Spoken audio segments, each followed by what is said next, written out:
cruising tayo sa kahabaan ng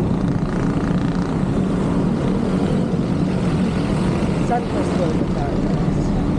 Ito. Pupuntahan natin sa paborito nating lugar dito sa Batangas. Sa Litagtag. Approximately mga 15 kilometers, something like that. So ito na. Nandito na kami sa kahabaan ng, ako pala alone. Dito na ako sa kahabaan ng mataas na lupa papuntang Ilat. So mahaba-habang banayad, pero banayad naman, mahaba-habang banayad na ahon. So hindi ko alam kung hanggang saan ako abot,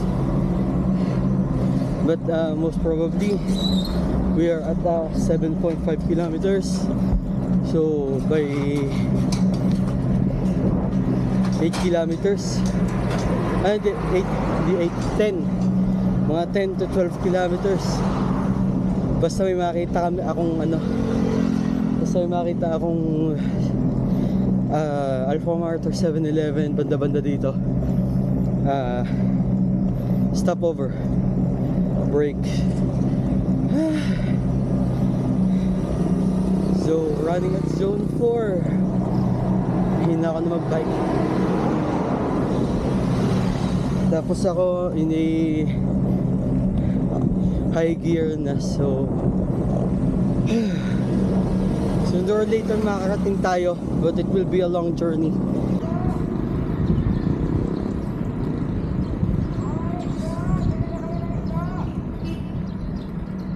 I'm just a kid and life is a nightmare. I'm just a kid, I know that it's not fair. May naturang ko sa akin, guys.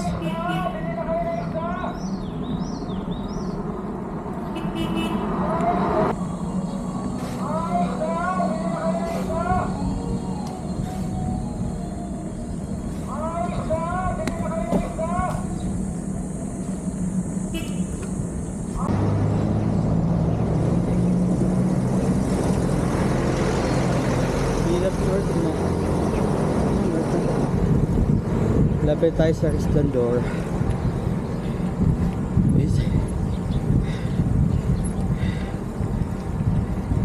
Ahon pa din. Ikot na yung recovery dito. Tapos sinabayan ako ng bata. Ang pangalan mo? Ano? Sander po. Sander. Hinihila tayo. Tinatarangkuhan pala. Madaya ang bata ito. Tinatarangkuhan ako eh.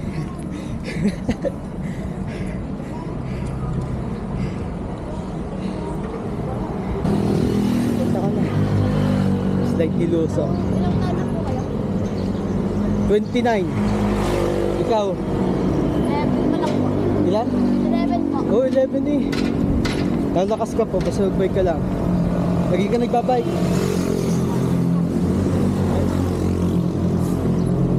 Tapos ML pag uwi. Alam na. Saka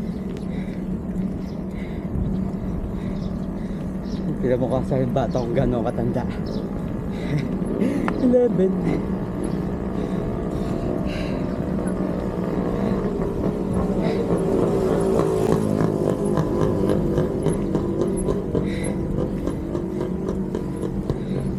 Nakakabot ka talaga dito ng pagbabike. Magkapitek Cruzan. Hindi pa po ako nakakapagod. Huwag ka masyadong lalayo, delikado. Hanggang Resplendor lang po. Ah.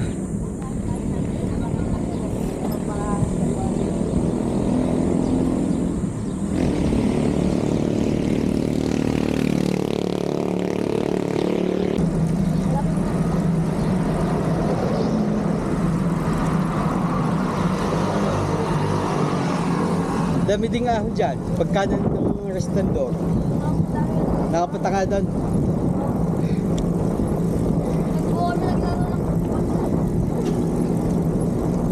Labas ay palsayngin.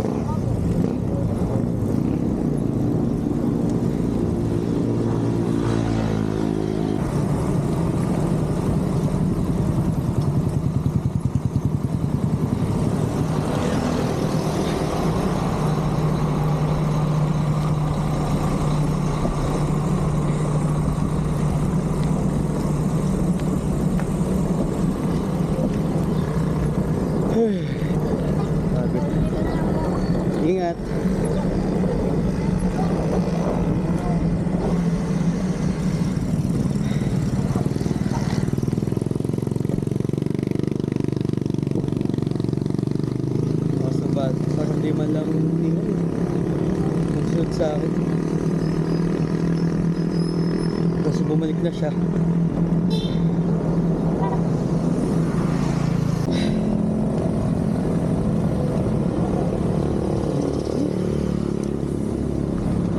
Gumanit na po ulit. Kanina pa mula Hilerang Kawayan hanggang Salvador Aguito, medyo madubay. Although ahon pa din, may ganit pa din. Ganito, may ganit na ulit. Mukhang mahaba-haba pa bago ang recovery natin. Baka nito. Ito ay Munlawin na. Munlawin. Nakalagay sa barangay.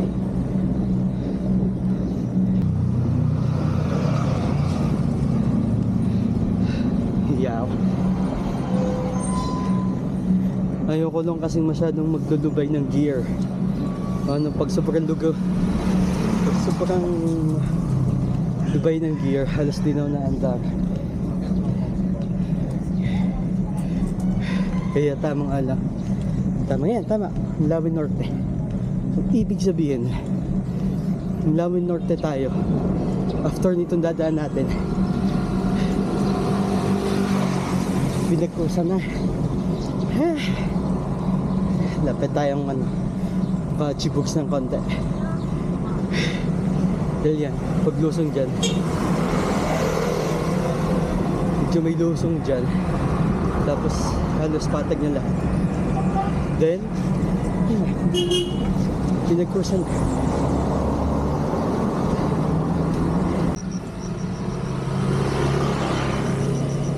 Ang gusto ko dito sa rutang to, pamula mataas sa lupa hanggang dito sa pinagkrusan, ay mapuno. Yan, nakita nyo, mapuno. Tapos talagang provincial like, malamig. Yan, makikita ang mga taong tatambayan. But what I don't realize is development. So hindi ko inasahan na dadaanan na ito na trucks. Malaking truck, hindi na siya basta truck. Mga nasa 7 ba?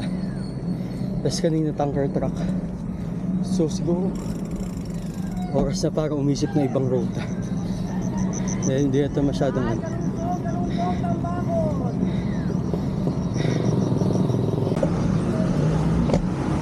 stop over tayo ng 7-Eleven.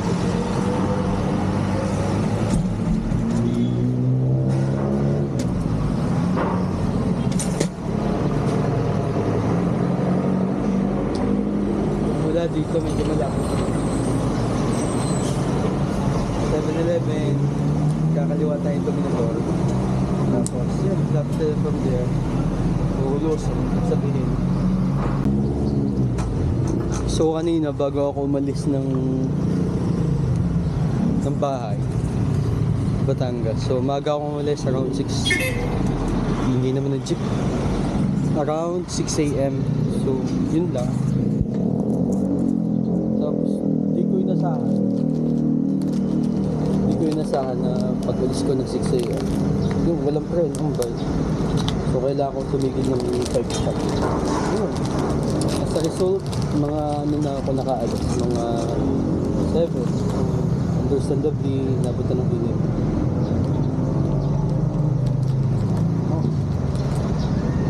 Pero hindi ko masyado nagpapa-apekto sa delays. Ito kasi perfectly working siya. Although ang tagal kong di nagamit. Tagal ko siyang di nagamit. Mga year. Kung wala mang isang taon, halos isang taon. Ginamit siya nung isang araw ni Chanel.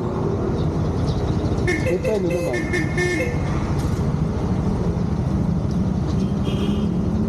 Tapos kanina nung gagamitin ko, yung wala pwede.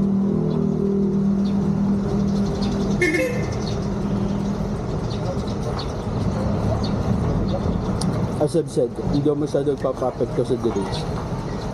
Gawa na pagka merong unexpected delays, ibig sabihin, iniligtas ka sa daan. Ini-adjust ka sa kung ano pwede mangyari sa daan. Yeah. Anyway, natuloy na lang tayo.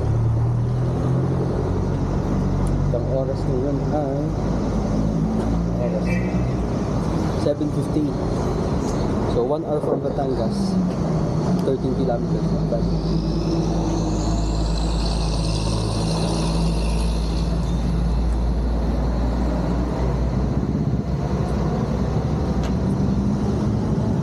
Isa to sa mga paborito ko. Ising. Nakakailang ganito. Shhh!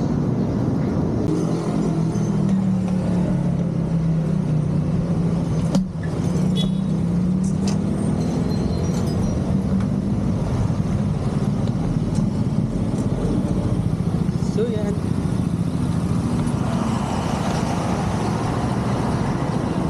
Nasa likod ko, pinagkrusan. Ito, pinagkrusan pa to. Ay! Ito, kabaan pa ng pinagkrusan.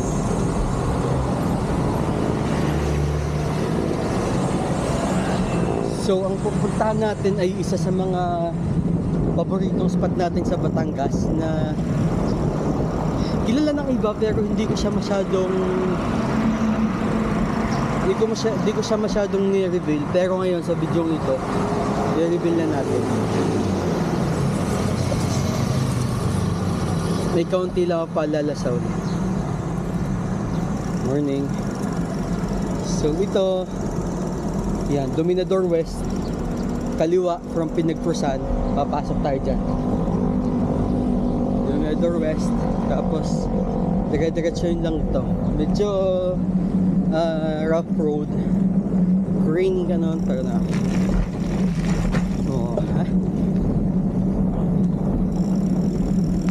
Itetex Chanel Herminor. Tignan nyo naman, oh. Provincial life na provincial life, oh. The open fields of sugar canes. Yan.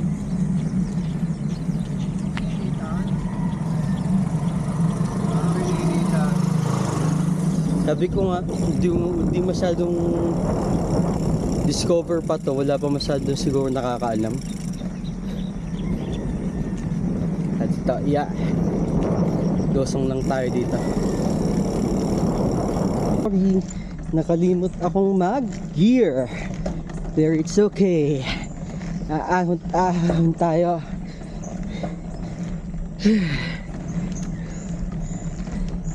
Yan, so kaya ako muna pasok to. Kakulitan lang yung naghanap ako ng ibang spot na pwede kong makita. Pero yan, nagpasok kami dito. Ito, Nonis Resort.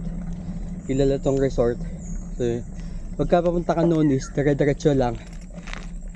Pero pagka pumunta ka doon sa spot na sabi ko, kakaliwa tayo.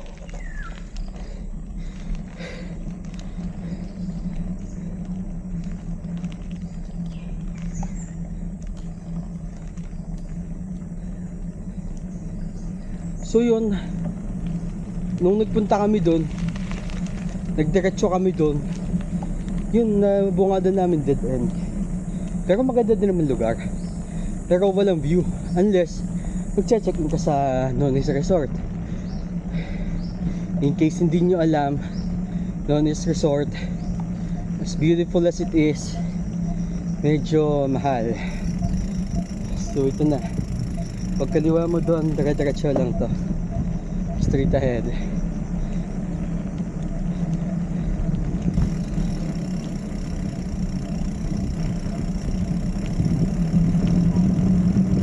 Pero dito pa lang, busog ka na eh. Busog na ang mata mo sa tanawin, no? Diba? Feels, nasa Siargao ka. Ang ganda, oh. Swing. Mapuno, walang masyadong sakyan, tapos wala kang ibang marinig kundi kuliglig. Unlike dun sa daan kanina, pip pip pip pip, napaka peaceful dito. Masarap bumili dito lupa siguro. Hindi pala siguro, masarap talaga bumili ng lupa dito. Pahingahan lang. Pero wala malapit lang din naman sa kabias ng dito. Pwede magpuulan ka dito. Yan. Dito yung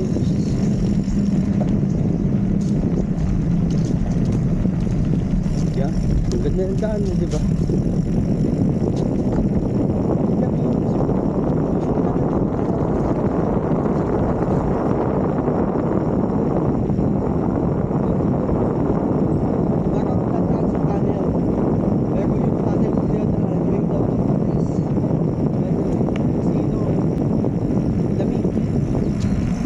Kasi talagang ano, iba yung saya ko pagka andito ako.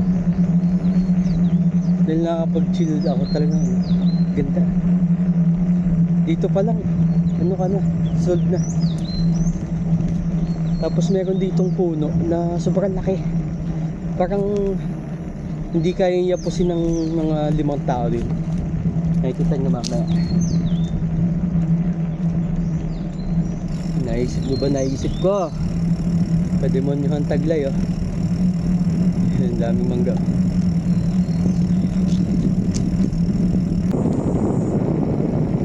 Napakalaki. Tingnan niyo kung gaano kalaki yan. Oh. Ay, oh. Laki, oh. Napakalaki puno pero ang ganda. Tapos ito yung off-road na sinasabi ko. Hindi kaya. Ito yung natural playground ko. Playground. Ang bababa, hindi wala tayong masama.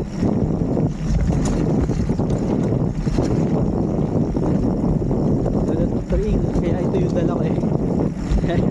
The road bike, living skier, LTV. Matagal na akong pinaka-train.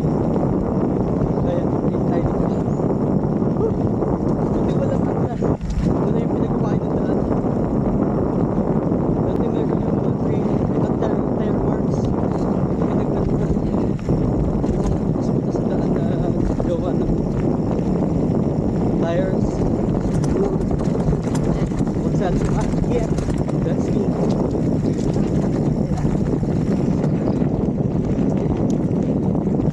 Yung di pala impact case.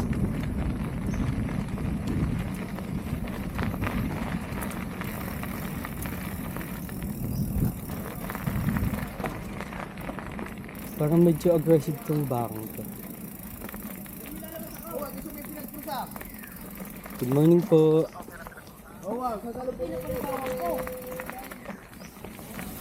Makikakaan po. Tara na kayo sa akin kao. Nung nagwawala ang baka. Gandang umaga po. Yeah. Ito na yung view, guys. Good morning. Ito na yung view. Pakaganda. Napakayo ko yung let's go na. Ano yun? Kala kong anong sira na naman sa akin. Yan. Kita nyo ba yan? Ikaw lang kung nakikita nyo na yan eh. Napakaganda. Piling-piling tao lang yung dadala ko pa dito.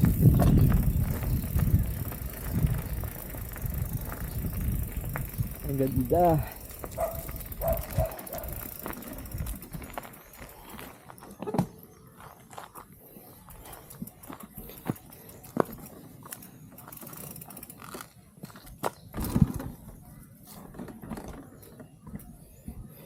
O diba? Ano pa kinihilihin mo dyan?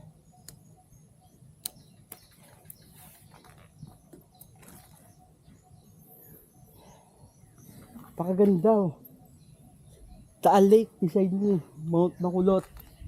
Tapos lakad-lakad ka ng konti dito, makikita mo ang Taal Volcano. Yun. Nakikita ko naman tong ipinopost ng mga ng mga ibang Facebook friends ko, pero hindi ko talaga alam exact kung paano puntahan tong spot na to. Ano ba yan? Hindi magkano. Tuwakan ko lang. So, nung unang punta ko dito, meron pa ditong parang ano, parang, tawag dito, parang view deck dito, na nakausli siyang ganun. Pero, mukhang nasira na. Kaya wala na siya dito. Itong lugar na to, parang ano siya parang retreat house. Pero, base sa dati kong pakikipag-usap sa mga tao dito, ginawa na siyang parang ano, parang gawaan ng mga fish hooks, ganun. Pero ang alam ko, and base din sa information ko dati itong retreat house, hindi na ako masyadong pupunta doon para baka matrespassing na tayo. Gawaan dito are allowed. So, dahil isa itong retreat house, dahil sa pagkakaalam ko, ibig sabihin isa itong private property. So, kung sino mang mabait, hinahayaan nilang makapasok dito yung public para makapamasyal, makapagmasid-masid. Dahil meron doong gate.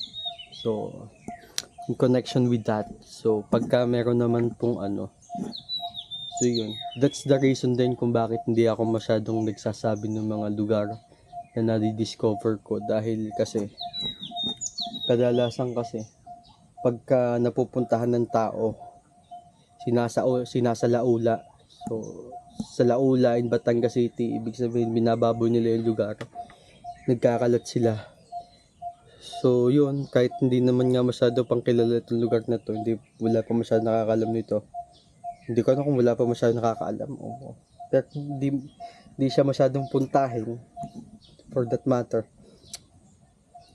Pero kahit ganun, meron pa ding mga kalat-kalat dito. Naglinis nga kami dito nung nakaraan.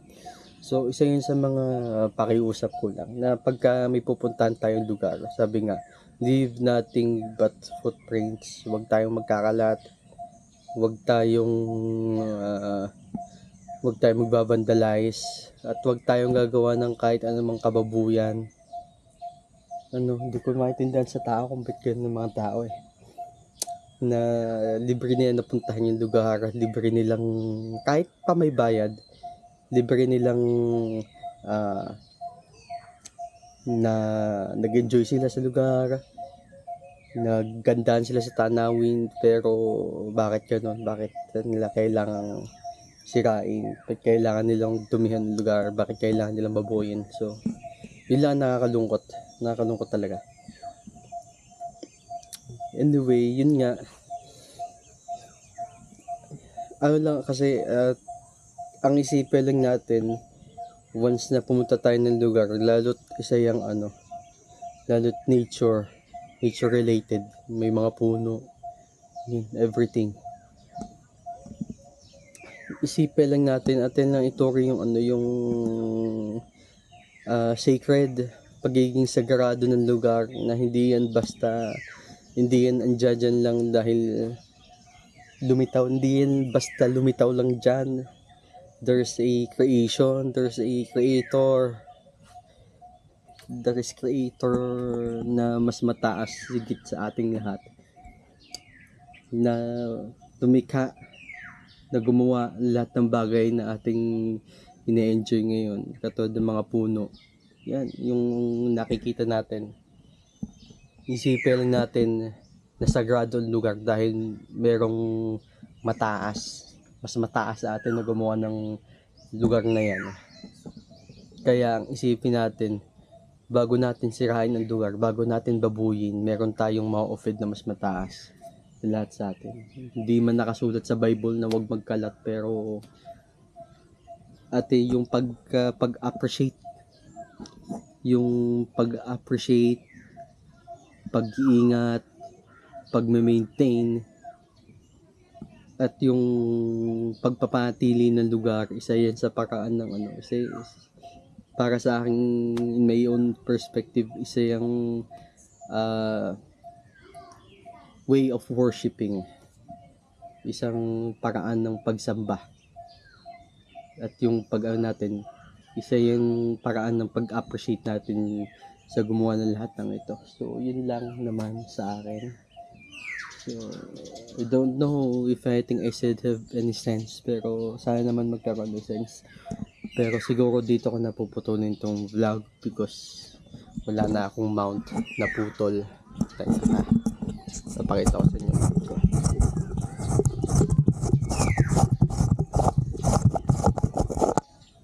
Yan, naputol siya from bike. Galing bike. So, hindi ko alam kung paano ko siya ikakabit o paano siya i-repair. Pero most likely, hindi ko na-repair to. Bibili ako ng bago. Gawa na medyo mahal din naman na Insta360. At sana hindi na-compromise ang kanyang lens. Sana. Pero, yun lang. Kung umabot kayo sa part na ito, so thank you so much sa panonood at sana may natutunan kayo. Until the next time, thank you, bye-bye.